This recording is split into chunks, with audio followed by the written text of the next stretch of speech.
नमस्कार दोस्तों, आज की क्लास में फिर से आपका एक बार स्वागत है। और आज का टॉपिक भी हमारा दोस्तों पार्लियामेंट ही रहेगा। हमने लास्ट क्लास में भी दोस्तों पार्लियामेंट के बारे में डिस्कस किया था एंड उसी टॉपिक को आज हम कंटिन्यू करेंगे। दोस्तों जो हमने लास्ट क्लास डिस्कस करी थी वहां पे हम कहां तक पहुंचे थे? हमने स्टार्ट कर दिया था स्पीकर के बारे में बोलना एंड चेयरमैन साहब के बारे में बोलना। दोस्तों मैंने आपको एक बहुत ही इंपॉर्टेंट बात बताई थी। वो क्या बताई थी कि जो स्पीकर होते हैं वो क्या होते हैं? मेंबर ऑफ लोकसभा होते हैं, यानी कि मेंबर ऑफ पार्लियामेंट होते हैं। एंड जो चेयरमैन होते हैं ये मेंबर ऑफ पार्लियामेंट नहीं होते, मतलब ये राज्यसभा के मेंबर नहीं होते। एंड दोस्तों मैंने ये भी बताया था कि ये मेंबर क्यों नहीं होते, ताकि ये अनबायस्ड रहें, न्यूट्रल रहें। क्योंकि राज्यसभा के अंदर दोस्तों क्या होता है? रिप्रेजेंटेटिव ऑफ स्टेट्स होते हैं। ये स्टेट्स की बात को अनबायस्ड तरीके से सुन सकें, सबको इक्वली मौका दें बोलने का, इसलिए ये मेंबर ऑफ पार्लियामेंट नहीं होते, यानी किसी पॉलिटिकल पार्टी से इनका इन्फ्लुएंस नहीं होता।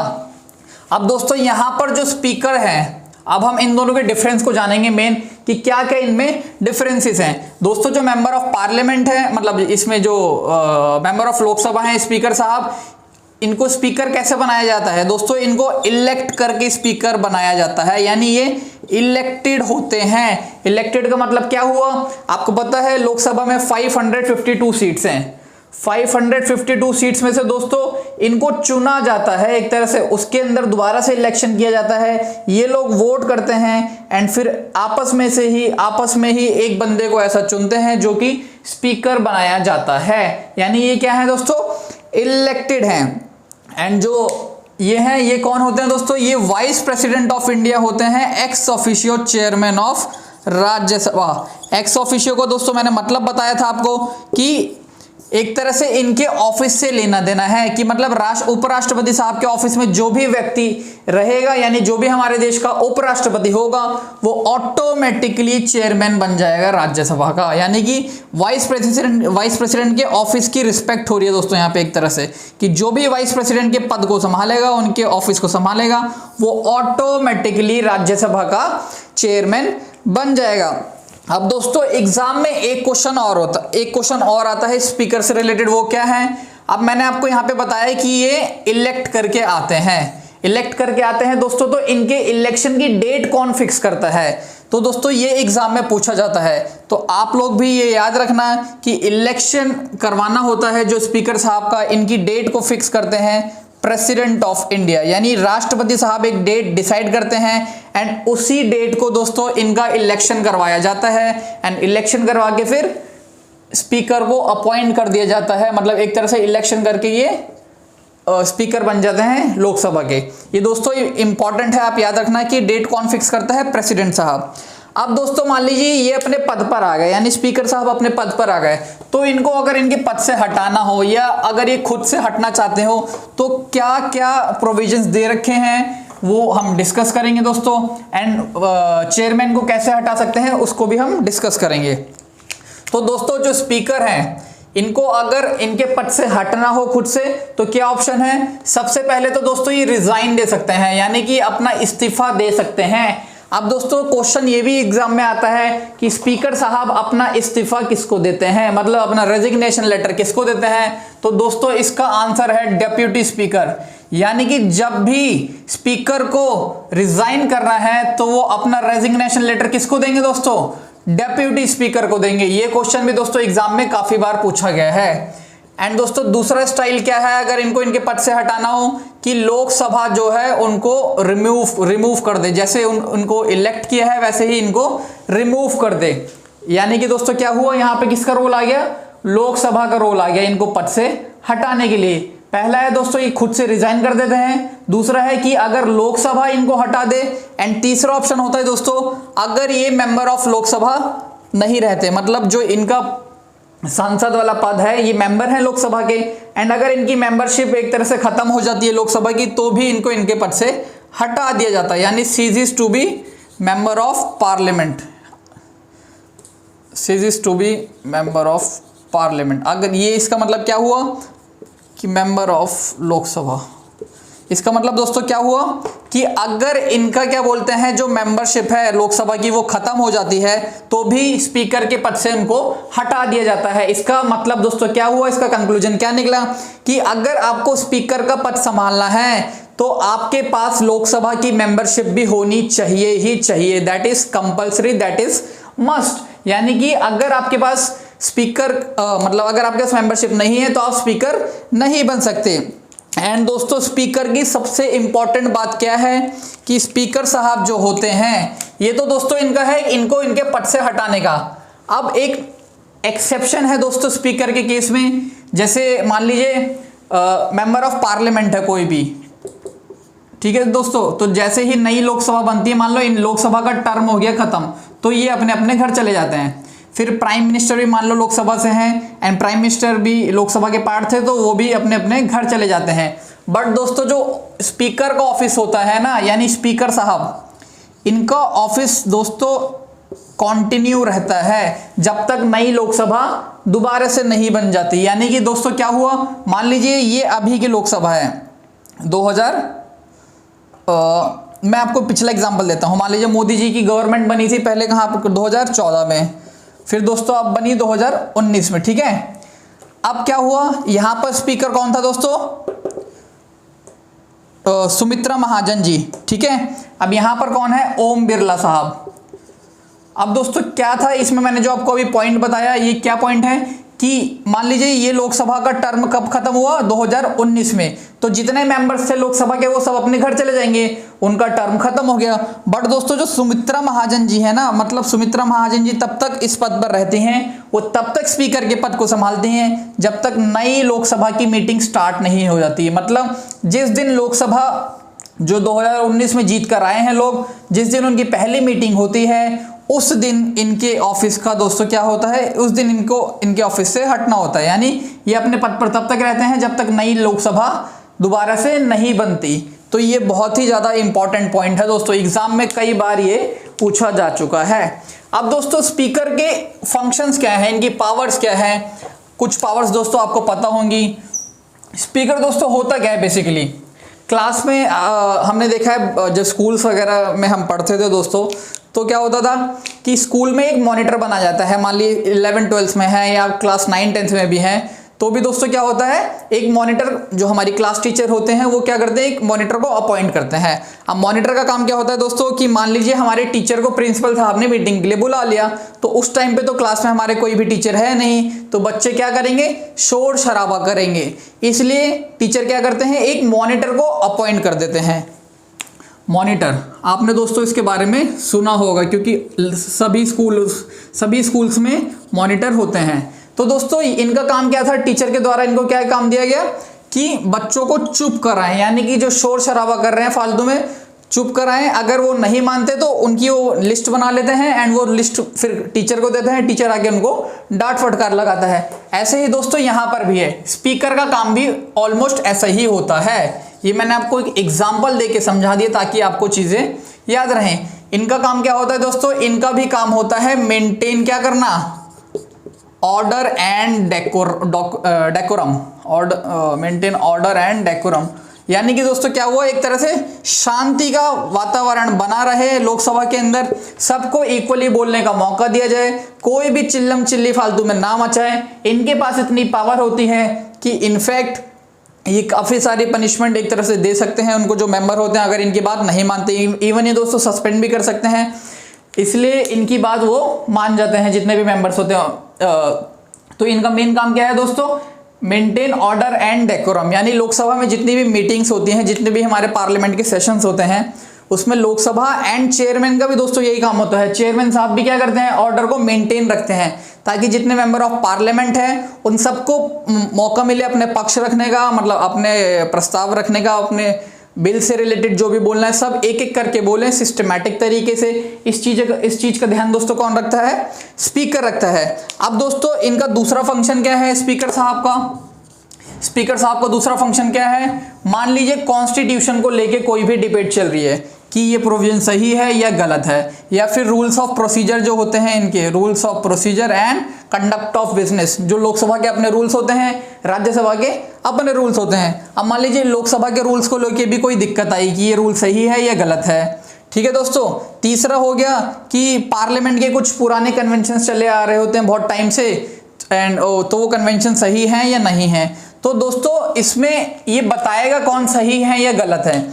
ये आंसर दोस्तों कौन देता है, स्पीकर साहब, यानी कि विद इन द हाउस, सिर्फ लोकसभा के अंदर इनका ये दायरा है, ये लोकसभा है एंड इसके मालिक कौन है दोस्तों, स्पीकर साहब। स्पीकर साहब ने बोल दिया कि ये रूल सही है मतलब सही है, गलत है मतलब गलत है। ऐसे ही दोस्तों इन्होंने बोल दिया कॉन्स्टिट्यूशन के प्रोविजंस को लेके कि ये प्रोविजन सही है मतलब सही है, गलत है मतलब सही मतलब गलत है।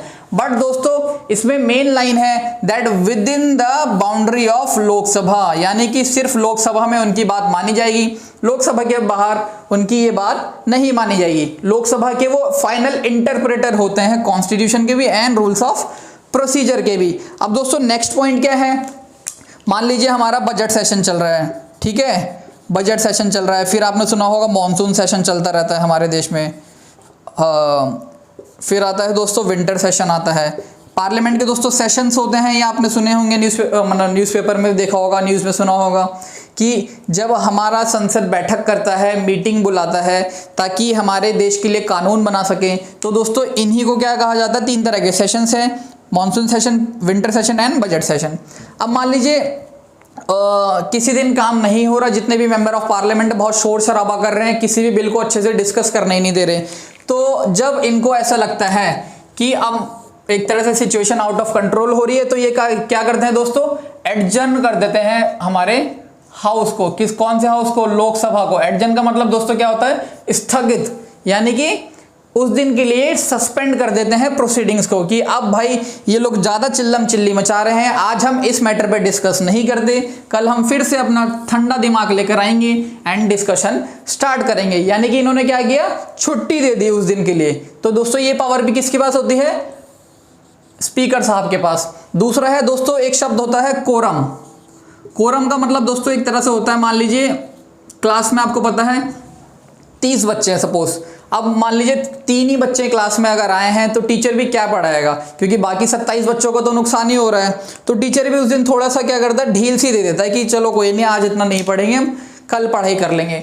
ऐसे ही दोस्तों क्या होता है कोरम, इसमें क्या होता है 10% अटेंडेंस कंपलसरी होती है एक तरह से, कि अगर इतने मेंबर ऑफ पार्लियामेंट प्रेजेंट हैं, यानी कि सपोज 552 लोकसभा की कैपेसिटी है, एंड दोस्तों फिर इसका आप अगर 10% निकालेंगे, यानी कि लगभग 55 के करीब अगर लोग आए हुए हैं तो प्रोसीडिंग स्टार्ट करेंगे, वरना जो स्पीकर साहब है ये क्या करते हैं, हाउस को स्थगित कर देते हैं, दैट इज एडजर्न कर देते हैं, छुट्टी पे भेज देते हैं कि आज ज़्यादा मेंबर आए नहीं है तो डिस्कस हम सही से कर नहीं पाएंगे, तो फिर से हाउस की क्या कर दी इन्होंने, छुट्टी कर दी।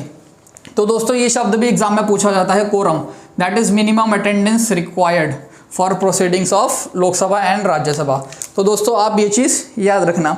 अब दोस्तों अगला है कि मान लीजिए वोटिंग हो रही है, सपोज किसी मेंबर को बिल पास करवाना है लोकसभा से, एंड बिल पास कराने के लिए दोस्तों क्या चाहिए होता है, मेजॉरिटी चाहिए होता है, तभी तो बिल पास होगा। अगर आधे से ज़्यादा लोग मना कर देंगे तो बिल तो पास ही नहीं होगा। अब मान लीजिए 200 हैं, 200 लोग हैं, ठीक है, अब अगर 105 ने हाँ बोल दिया, बाकी 95 ने मना कर दिया, तो भी बिल तो पास हो गई दोस्तों, आधे से ज़्यादा ने हाँ बोल दिया, सिंपल मेजॉरिटी का अगर बिल होगा तो। एंड सपोज आधे लोगों ने बोल दिया बिल पास होगा, आधे लोगों ने बोल दिया बिल पास नहीं होगा, तो इस केस में दोस्तों पावर होती है स्पीकर साहब के पास। पावर का मतलब एक तरह से अब ये भी इस केस में वोट कर सकते हैं। पहले वाले केस में दोस्तों ये वोट नहीं कर सकते, क्यों, क्योंकि डिसीजन ऑलरेडी आ चुका है। कैसे आ चुका है कि 105 लोगों ने पहले ही हाँ बोल दिया, तो इनके वोट की अब कोई ज़रूरत नहीं है, यानी कि फर्स्ट इंस्टेंस में इनको वोट करने के लिए नहीं दिया गया परमिशन। अब दोस्तों दूसरा क्या है, जब टाई हो गया, यानी आधे आधे लोग बढ़ गए कि आधे लोग बोल रहे हैं बिल पास होगा, आधे लोग बोल रहे हैं बिल पास नहीं होगा, तो दोस्तों इस केस में स्पीकर के पास पावर होती है कास्टिंग वोट की, यानी कि अब वो वोट कर सकते हैं या तो बिल पास होने के पक्ष में या बिल पास नहीं होने के पक्ष में। एंड दोस्तों इसे ही कहा जाता है कास्टिंग वोट। कास्टिंग वोट का मतलब क्या हुआ कि पहले उनको वोट करने की परमिशन नहीं दे रहे हैं, लेकिन अगर कोई ऐसी सिचुएशन आती है कि टाई हो जा रहा है, मतलब अब स्पीकर साहब की मदद लेनी पड़ेगी इस टाई को ब्रेक करने में, यानी कि जो ये 100-100 का बराबर का एक तरह से आ गया है, बिल फंस गया है, अब पास नहीं हो पा रहा, तो स्पीकर साहब अपने वोट का इस्तेमाल करेंगे, या तो पास करवाएंगे या पास नहीं करवाएंगे, एंड इसे ही दोस्तों कहा जाता है कास्टिंग वोट। अब दोस्तों अगला है जॉइंट सिटिंग। ये दोस्तों जो मैंने आपको बताया कास्टिंग वोट, ये सेम चीज किसके पास अवेलेबल है, राज्यसभा के चेयरमैन के पास भी अवेलेबल है। एंड दोस्तों अब है जॉइंट सिटिंग। हमारे संविधान में क्या होता है, संविधान में एक आर्टिकल दे रखा है दोस्तों, आर्टिकल 108 यानी 108। अब दोस्तों मान लीजिए, अभी मैंने आपको लास्ट क्लास में बताया था कि अगर किसी बिल को कानून बनाना है, यानी बिल को अगर एक्ट में चेंज करना होता है, तो क्या करना होता है दोस्तों, पार्लियामेंट से पास करवाना होता है, उसके बाद राष्ट्रपति साहब से साइन करवाना होता है, तभी वो हमारा कानून बनता है। जो भी गवर्नमेंट प्रस्ताव रखती है वो कानून तब बनता है दोस्तों जब पार्लियामेंट भी पास कर दे, राष्ट्रपति साहब भी साइन कर दे।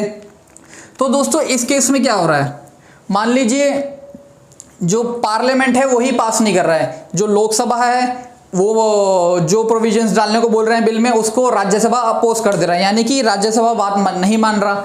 एंड दोस्तों अगर बिल को पास करना है तो दोनों हाउस से करना होता है, यानी लोकसभा ने तो पास कर दिया बट राज्यसभा नहीं सुन रहा बात, ये राज्यसभा ने कर दिया, लोकसभा नहीं सुन रहा, तो क्या हो गया, एक तरह से डेडलॉक बन गया।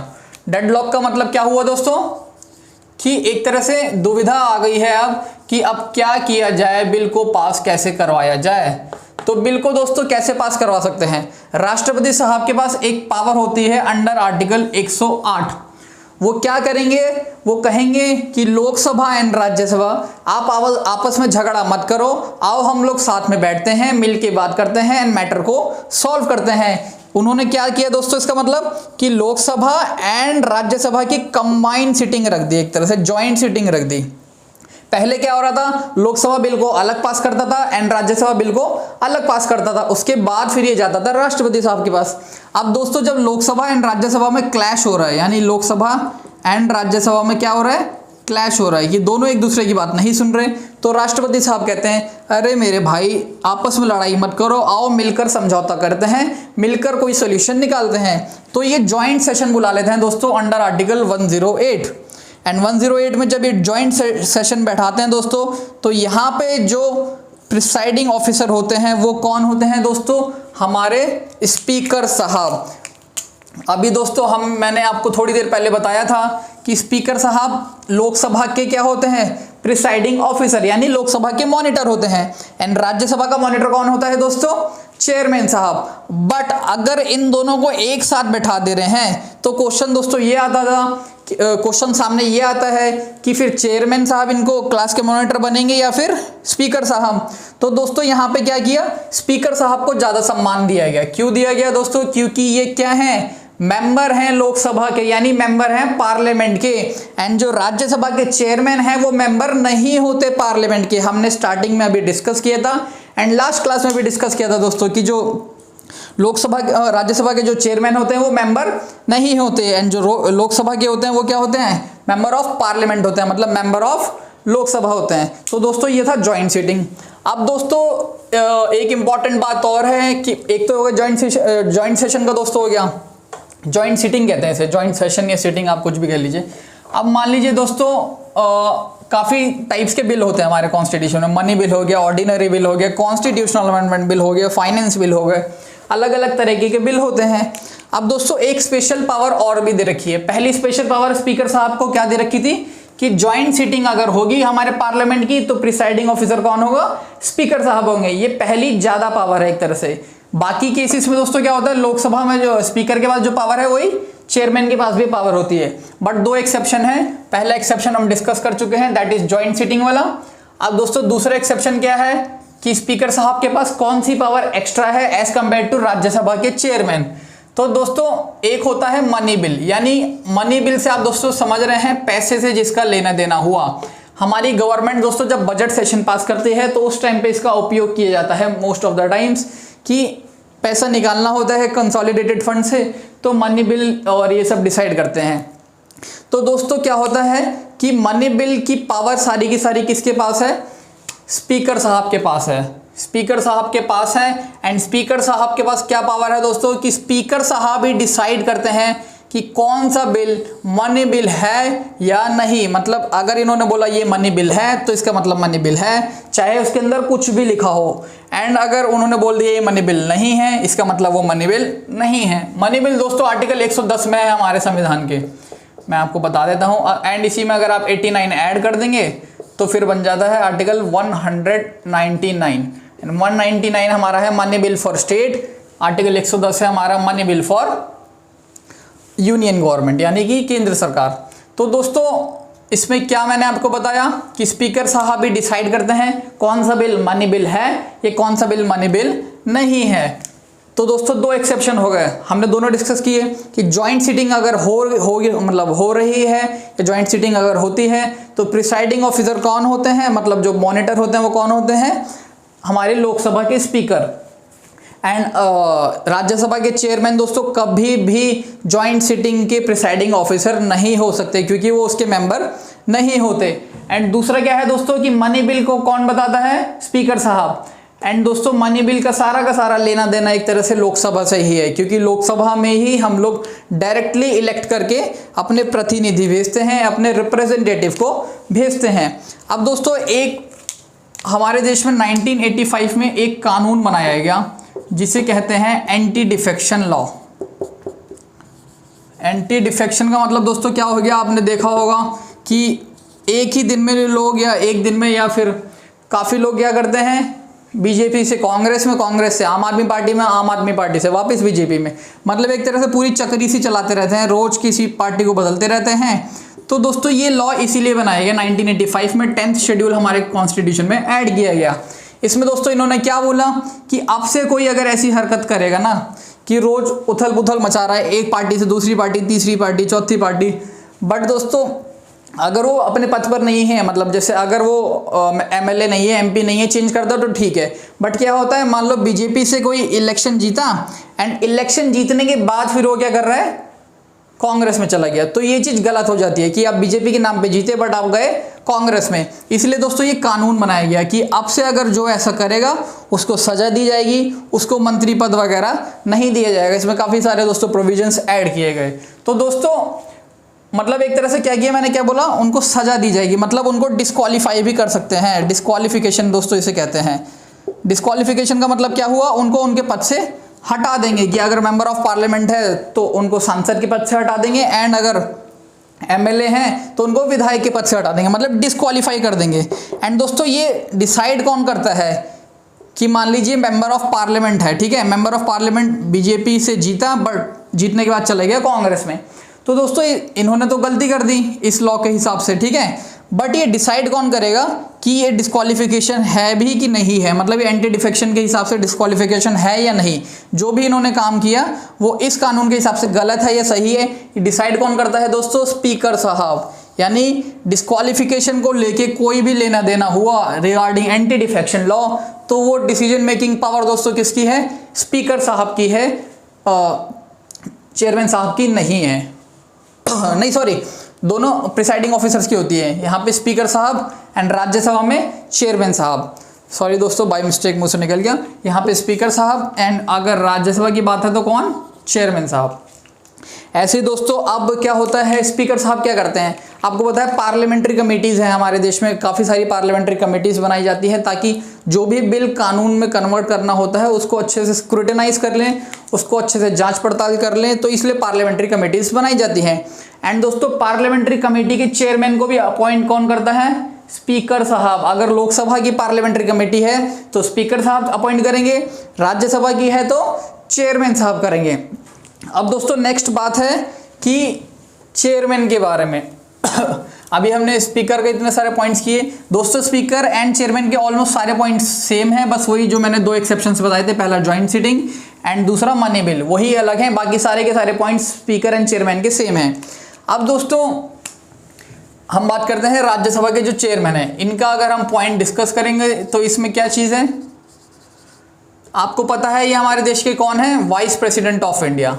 अब दोस्तों कई बार ऐसा हो जाता है कि जो हमारे करंट प्रेसिडेंट होते हैं, मतलब जो राष्ट्रपति साहब हैं, उनकी अगर मृत्यु हो जाती है या किसी कारण से वो बहुत ज़्यादा बीमार हो जाते हैं एंड वो अपने पद को अब नहीं संभाल पा रहे, तो उस केस में दोस्तों क्या होता है कि वाइस प्रेसिडेंट साहब क्या करेंगे, प्रेसिडेंट साहब की गद्दी को संभालते हैं। एंड जब ये काम करते हैं दोस्तों तो इनके पास पूरी की पूरी पावर आ जाती है प्रेसिडेंट साहब की। एंड जैसे दोस्तों ये एक्टिंग प्रेसिडेंट बने, इसे कहा जाता है एक्टिंग प्रेसिडेंट, मतलब कुछ टाइम के लिए खाली ये इस पद पर रहते हैं, इसके बाद दोबारा से चुनाव कराए जाते हैं राष्ट्रपति साहब के पद के लिए। तो दोस्तों मान लीजिए अब इनको ये पद मिल गया, पहले क्या थे, ये राज्यसभा के चेयरमैन थे, ये वीपी का मतलब है वाइस प्रेसिडेंट, ठीक है, ये थे राज्यसभा के चेयरमैन, बट अब क्या बन गए हैं ये एक्टिंग प्रेसिडेंट, क्योंकि हमारे देश में राष्ट्रपति साहब का पद इस टाइम पे खाली है। तो दोस्तों इन्होंने क्या किया, फिर ये बन गया एक्टिंग प्रेसिडेंट। अब चेयरमैन के पद को कैसे संभालें ये, तो दोस्तों इसमें साफ साफ लिखा भी हुआ है कि जब ये एक्टिंग प्रेसिडेंट बनेंगे तो इनके पास एक भी पावर नहीं होगी राज्यसभा के चेयरमैन बनने की, यानी कि राज्यसभा के चेयरमैन की ड्यूटीज को ये नहीं कर सकते जब तक ये एक्टिंग प्रेसिडेंट हैं। एक टाइम पे इनको एक ही काम करना है, अगर ये एक्टिंग प्रेसिडेंट हैं तो भारत के राष्ट्रपति का पद संभालें, अगर इनके पास ये पद नहीं है तो फिर राज्यसभा के ये चेयरमैन रहते हैं। ये बहुत ही ज़्यादा इंपॉर्टेंट बात है दोस्तों। अब दोस्तों इन दोनों के रिमूवल प्रोसेस को समझ लेते हैं। स्पीकर साहब को अगर हटाना हो तो कैसे हटाएंगे, एंड अगर चेयरमैन साहब को हटाना हो तो उनको कैसे हटाएंगे। दोस्तों यहाँ पे राज्यसभा एक रेजोल्यूशन पास करता है। राज्यसभा क्यों करता है, क्योंकि चेयरमैन किसके हैं, ये राज्यसभा के हैं, इसलिए पास भी कौन करेगा, राज्यसभा। एंड यहाँ पे कौन रेजोल्यूशन पास करता है दोस्तों इनके रिमूवल का, लोकसभा, क्योंकि ये लोकसभा के मेंबर होते हैं एंड लोकसभा के ही प्रिसाइडिंग ऑफिसर हैं, इसलिए इसमें मेजर रोल लोकसभा का है, इसमें मेजर रोल राज्यसभा का है। अब दोस्तों अगर स्पीकर को इनके पद से हटाना होता है तो टोटल मेंबरशिप की अगर परमिशन मिलती है, मतलब मेजॉरिटी ऑफ टोटल मेंबरशिप, इसका मतलब क्या हुआ, 50% of total membership, 50% of total. कोई मतलब नहीं सीट खाली हैं, भरी हैं, एब्सेंट हैं, प्रेजेंट हैं, जितनी उस हाउस की कैपेसिटी है, करंट स्ट्रेंथ है, उसके हिसाब से अगर 50% से ज़्यादा लोगों ने परमिशन दे दी तो क्या होगा, इनको उनके पद से हटा दिया जाता है। बट अगर आपको इनका ये रिमूवल प्रोसेस चलाना है ना तो 14 डेज का नोटिस आपको इनको देना पड़ता है। एंड दोस्तों इसमें एक ज़रूरी बात और है कि अगर आपको इनके पद से हटाना है तो सबसे पहले तो आपको 50 मेंबर्स की परमिशन चाहिए होती है, यानी 50 मेंबर अगर लोकसभा से बोलते हैं कि हाँ स्पीकर साहब को उनके पद से हटाना चाहिए, उसके बाद ही आप ये मोशन इंट्रोड्यूस कर सकते हैं लोकसभा के अंदर, यानी कि पहले आपको 50 मेंबर्स की परमिशन लेनी होगी, उसके बाद फिर ये सारा प्रोसेस शुरू होता है। मान लीजिए आपको ये परमिशन नहीं मिलती तो ये सारा का सारा प्रोसेस आपके लिए वेस्ट है, कुछ भी स्टार्ट नहीं होगा। अब दोस्तों बात करें राज्यसभा की, तो इनको हटाया जाता है दोस्तों, जो राज्यसभा के चेयरमैन होते हैं इनको हटाया जाता है बाय इफेक्टिव मेजॉरिटी। अब दोस्तों जो मैंने पहले ऊपर बात करी, इसमें मैंने बात करी total majority, total membership of Lok Sabha. यहां पर है दोस्तों effective majority of Lok Sabha. Effective का मतलब क्या हुआ दोस्तों, जो सीट्स वेकेंट है ना उसको हम लोग यहाँ पे काउंट नहीं करेंगे। वेकेंट का मतलब कि उस पद पर कोई है ही नहीं, अभी उस पर इलेक्शन होने हैं। राज्यसभा के मान लीजिए 250 सीट्स हैं तो इसमें से 245 भरी हुई हैं, बाकी 5 सीट्स अभी खाली हैं, इस पर भी चुनाव होने बाकी हैं, तो सिर्फ इन्हीं लोगों की मेजॉरिटी को काउंट किया जाएगा। इसे ही दोस्तों कहते हैं इफेक्टिव मेजॉरिटी। अगर मोर देन 50% इसके, यानी ये जो इफेक्टिव मेजॉरिटी का मतलब जितनी ये करंट स्ट्रेंथ है 245 का अगर हम कर देंगे 50%, तो दोस्तों अगर इनकी परमिशन मिली तो राज्यसभा के चेयरमैन यानी इनको हटा सकते हैं, वाइस प्रेसिडेंट साहब को। एंड दोस्तों जो मैंने आपको ये प्रोसेस बताया चेयरमैन को हटाने का, ये एक्चुअली चेयरमैन को हटाने का प्रोसेस होता ही नहीं है। अगर चेयरमैन की बात करें क्वेश्चन में आता है तो आपको बोलना है कि चेयरमैन को हटाने का एक तरह से कोई प्रोसेस होता ही नहीं। अगर आपको इनकी सीट मतलब चेयरमैन को हटाना है तो आपको देश के उपराष्ट्रपति को हटाना पड़ेगा, मतलब वाइस प्रेसिडेंट साहब को उनके पद से हटाएंगे तब जाके वो चेयरमैन के पद से हटते हैं। इसलिए ये सारा प्रोसेस जो मैंने आपको बताया इफेक्टिव मेजॉरिटी का, किसको हटाने का है, वाइस प्रेसिडेंट ऑफ इंडिया को उनके पद से हटाने का प्रोसेस है दोस्तों ये। एंड एक बार राज्यसभा ने इफेक्टिव मेजॉरिटी के साथ पास कर दिया तो उसके बाद क्या होता है, लोकसभा से एक परमिशन ले लेते हैं, हाँ चलो ठीक है, फिर लोकसभा भी उसमें अपनी हामी भर देती है कि ठीक है राज्यसभा का हम सपोर्ट करते हैं, उनको हटा देते हैं। मतलब एक सिंपल मेजॉरिटी से लोकसभा भी पास करके परमिशन दे देती है, सिर्फ एग्री करना होता है उनको दोस्तों। मेजर रोल यहाँ पे राज्यसभा का ही आता है। अब दोस्तों अभी मैंने आपको एक बात और बताई थी कि MP भी नहीं होते कौन एमपी नहीं होता? जो लोकसभा के सॉरी राज्यसभा के चेयरमैन है, ये मेंबर ऑफ पार्लियामेंट भी नहीं होते। अब दोस्तों हम बात करेंगे लोकसभा के स्पीकर की कुछ और बातें। क्या? कि इनकी जो सैलरीज हैं ये कहाँ से निकलती है दोस्तों? कंसोलिडेटेड फंड ऑफ इंडिया से, यानी कि गवर्नमेंट इनकी सैलरी को नहीं रोक सकती। एंड दोस्तों हमारे देश के लोकसभा के जो स्पीकर हैं इनकी एक इंपॉर्टेंट बात और है, वो क्या है कि इनको रिजाइन नहीं करना होता अपनी पॉलिटिकल पार्टी से। इसका मतलब क्या हुआ? जैसे कि अभी ओम बिरला साहब हैं, ये बीजेपी के हैं, मतलब बीजेपी की तरफ से इन्होंने चुनाव जीता मेंबर ऑफ पार्लियामेंट का, एंड उसके बाद इनका इलेक्शन हुआ एंड इनको बना दिया गया स्पीकर ऑफ लोकसभा। ठीक है। अब दोस्तों क्या हुआ कि इनको स्पीकर तो बना दिया, बट ये है कौन सी पार्टी में? अभी बीजेपी के ही हैं। तो दोस्तों बीजेपी से जीत के आए हैं, यानी कि उन्होंने अपनी पार्टी से रिजाइन नहीं किए, not resigned from political party. ठीक है। बट दोस्तों ब्रिटिश में क्या होता है? ब्रिटिश में एक रूल है, वो रूल क्या है कि जैसे ही स्पीकर को इलेक्ट किया जाता है, मान लीजिए जैसे ही फॉर एग्जांपल अगर मैं इंडिया में वो एग्जांपल दूं, मान लीजिए ओम बिरला साहब को स्पीकर बनाया गया, फिर जैसे ही वो स्पीकर बने उनको बीजेपी से रिजाइन देना पड़ेगा, यानी कि अब उन पे कोई भी पॉलिटिकल पार्टी का इन्फ्लुएंस नहीं रहेगा। बट दोस्तों इंडिया में ऐसा नहीं है। ये मैंने जो आपको एग्जांपल दिया इंडिया का, मतलब ओम बिरला साहब को रिलेट करके, ये ब्रिटिश का एग्जांपल है कि ब्रिटिश का जो स्पीकर होता है उनको क्या करना होता है? अपने पॉलिटिकल पार्टी से रिजाइन देना होता है जैसे ही वो स्पीकर चुने जाते हैं।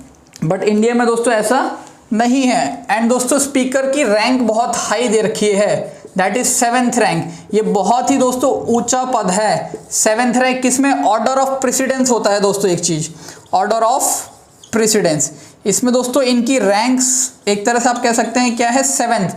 इसका मतलब क्या है? चीफ जस्टिस ऑफ इंडिया के बराबर दोस्तों इनके पद को माना गया है। And chief justice of India का पद आप जानते हैं कितना पावरफुल पद है। ऐसे ही दोस्तों स्पीकर का पद भी बहुत ही ज्यादा पावरफुल पद है।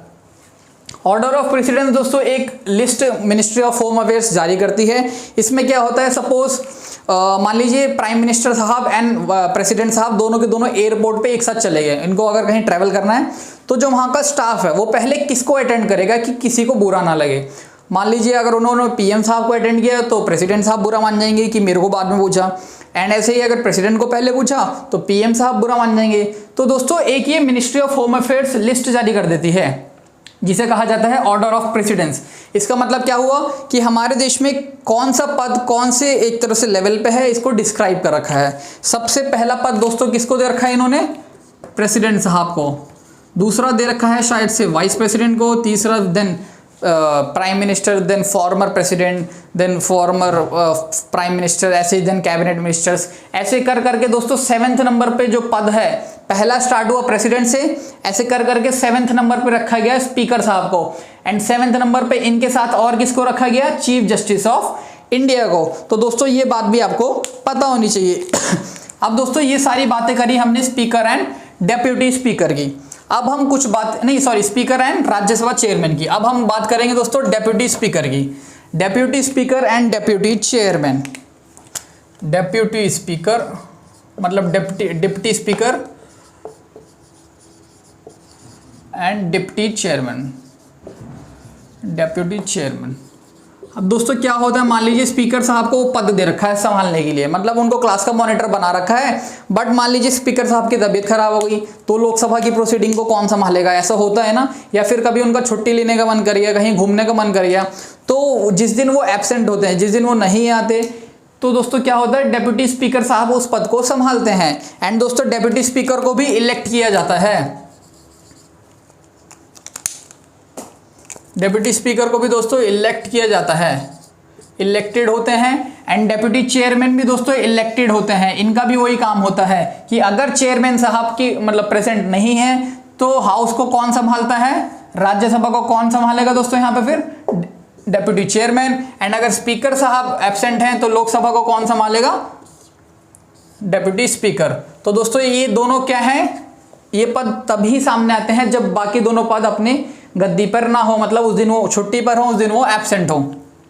तो दोस्तों जैसे स्पीकर एब्सेंट हुए, डेप्यूटी स्पीकर आ गए लोकसभा को संभालने के लिए। एंड डेप्यूटी चेयरमैन आ गए राज्यसभा को संभालने के। एंड दोस्तों इनको इलेक्ट करके ही लाया जाता है, मतलब राज्यसभा में से, मतलब राज्यसभा के 250 मेंबर हैं, उन्हीं में से किसी एक को चुना जाता है डेप्यूटी चेयरमैन। एंड ऐसे ही जितने मोर देन 500 मेंबर्स हैं उसमें से चुना जाता है एक डेप्यूटी स्पीकर को भी, ताकि स्पीकर ना हो तो हमारी प्रोसीडिंग्स चलती रहे, कोई ऐसा व्यक्ति हो जो उनके पद को संभाल सके। एंड दोस्तों जैसे ही ये लोग स्पीकर के पद को संभालते हैं एंड ये चेयरमैन के पद को संभालते हैं, तो दोस्तों इनकी पावर इक्वल रहती है, इक्वल पावर्स रहती हैं। मतलब जो पावर स्पीकर को मिली होती हैं वो सारी की सारी पावर डेप्यूटी स्पीकर को मिल जाती हैं जब वो उनकी गद्दी पर रहते हैं। ऐसे ही दोस्तों इनको भी स्पीकर, डेप्यूटी चेयरमैन को भी सारी की सारी इक्वल पावर मिल जाती हैं। जो पावर राज्यसभा के चेयरमैन के पास होती हैं वही सेम पावर डेप्यूटी चेयरमैन के पास आ जाती हैं जब वो उस पद को संभालते हैं। अब मान लीजिए दोस्तों ये भी एब्सेंट हो गए, तो एक होता है लोकसभा में panel of chairpersons, panel of chairperson कहा जाता है। एंड राज्यसभा में कहा जाता है दोस्तों उसको panel of vice chairpersons, panel of vice chairpersons. अब दोस्तों ये क्या होता है यहाँ पर, मान लीजिए ये लोग भी एब्सेंट है, ठीक है। कौन एब्सेंट है यहाँ पर, डेप्यूटी स्पीकर ही एब्सेंट है। स्पीकर तो एब्सेंट थे ही, डेप्यूटी स्पीकर भी एब्सेंट है, तो कौन संभालेगा पद को, कि भाई कोई तो ऐसा होना चाहिए क्लास में मॉनिटर जो हमारे बाकी सारे मेंबर्स को एक तरह से संभाल सके, डेकोरम मेंटेन कर सके।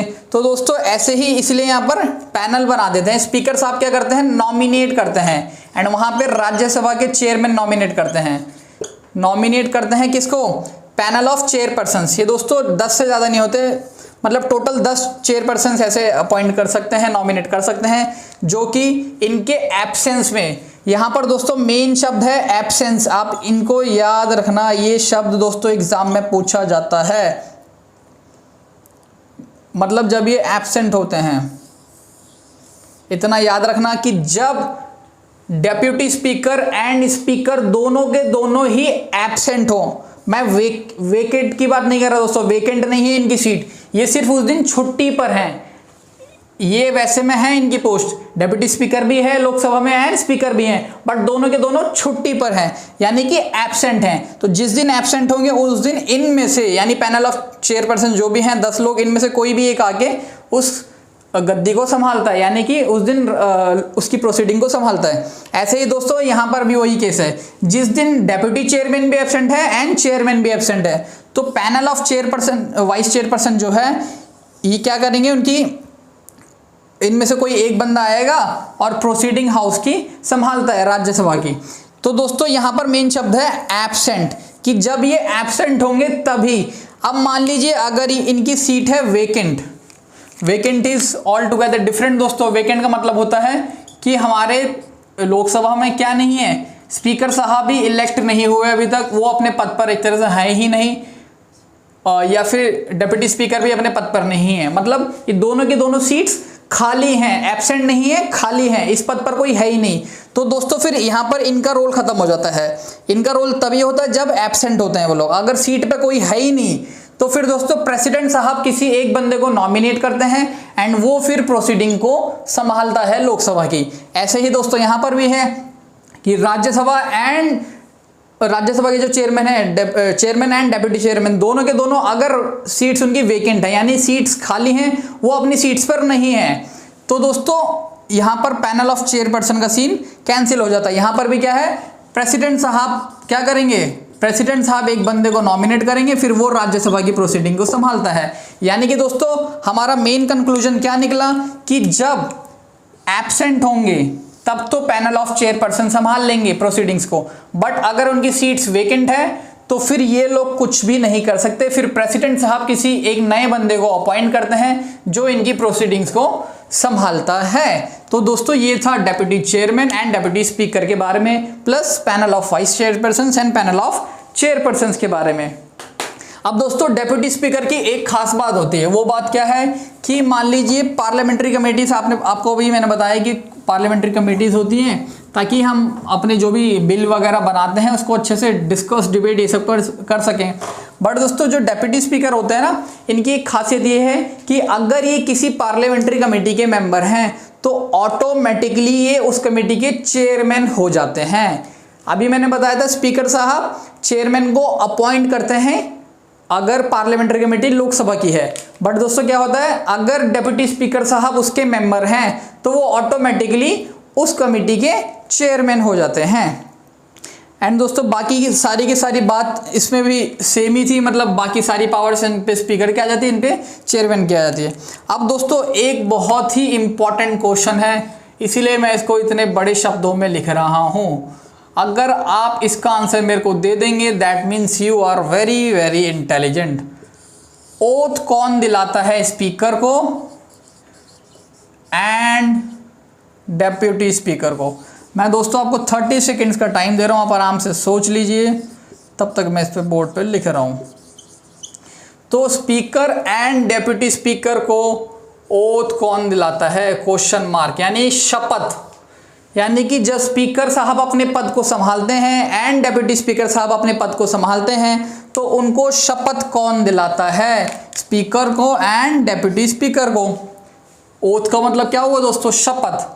तो इसका आंसर दोस्तों अगर आपको नहीं पता तो मैं आपको बता देता हूं, क्योंकि ये बहुत ही ज़्यादा इंपॉर्टेंट है, एग्जाम में इससे क्वेश्चन आते हैं, क्योंकि ये बच्चों को कंफ्यूज कर देता है।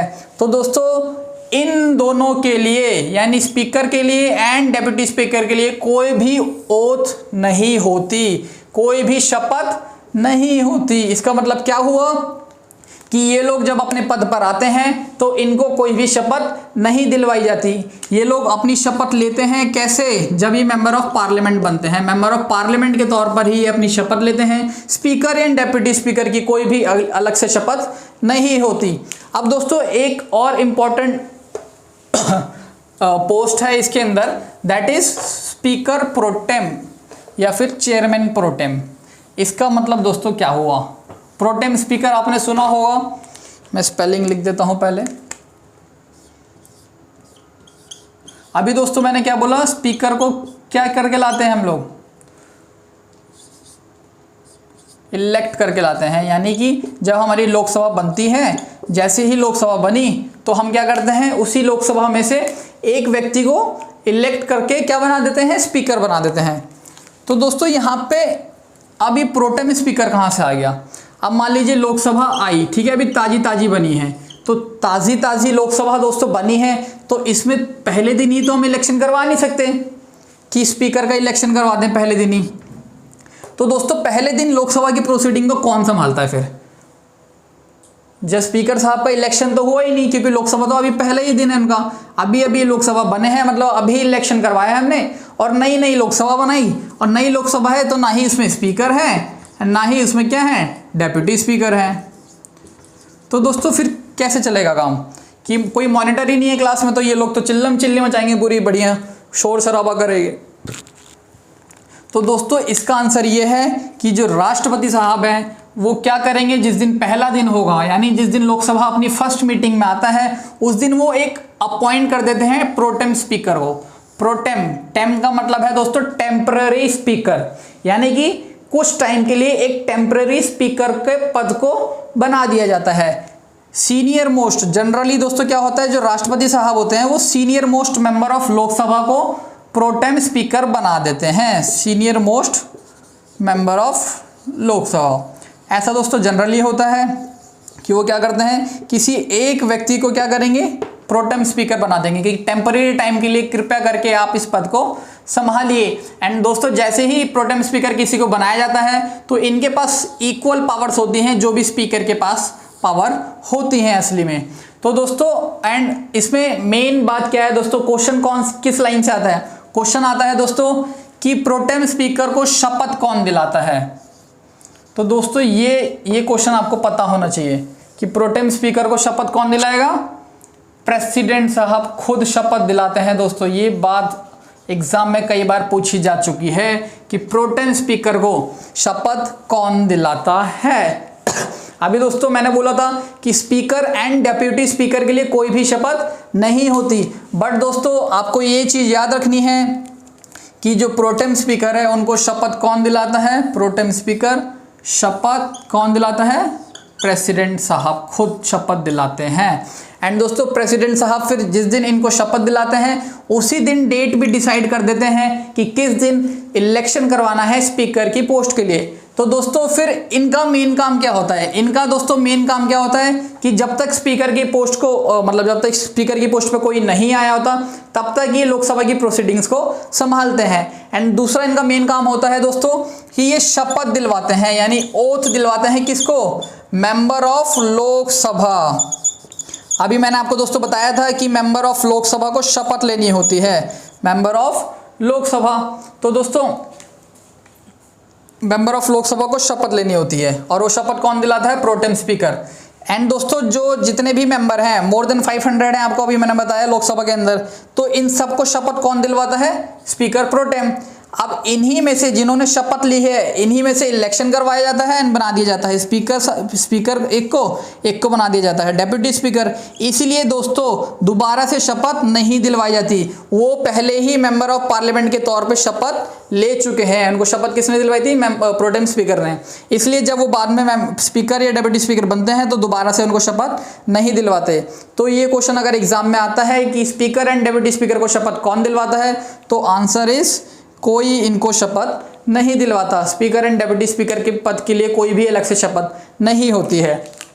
तो दोस्तों आज की क्लास में हमने किसको डिस्कस किया, स्पीकर को डिस्कस किया, चेयरमैन को डिस्कस किया, डेप्यूटी स्पीकर को डिस्कस किया, देन हमने डेप्यूटी चेयरमैन को डिस्कस किया, देन पैनल ऑफ चेयरपर्सन्स को डिस्कस किया, then panel of vice chairpersons को डिस्कस किया, देन दोस्तों हमने डिस्कस किया प्रोटेम स्पीकर को भी।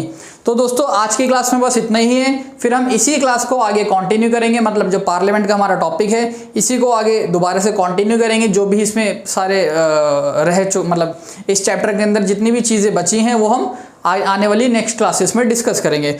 उम्मीद करता हूं दोस्तों आपको आज की क्लास पसंद आई होगी एंड क्लास का सारा कुछ अच्छे से समझ आया होगा। एंड दोस्तों अगर समझ आया है तो इस वीडियो को ज़्यादा से ज़्यादा शेयर करिए। बहुत बहुत धन्यवाद।